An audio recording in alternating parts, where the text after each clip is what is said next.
இப்போ நம்முடைய தேவன் யார், எப்படிப்பட்டவர், அதை தெரிஞ்சுக்கணும்.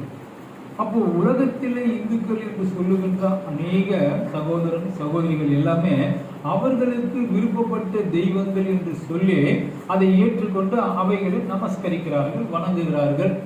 அதுக்கு உண்டான காரியங்களை அவங்க செஞ்சுட்டு இருக்காங்க.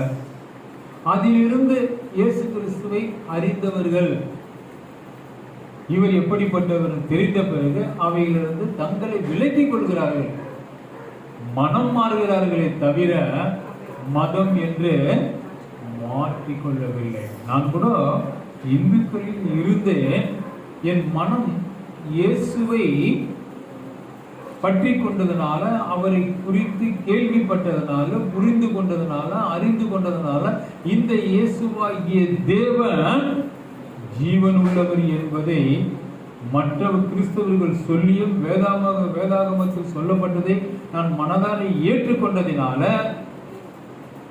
அவரை என் சொந்த தெய்வமாக என் உள்ளத்திலே ஆராதிக்கிறேன்.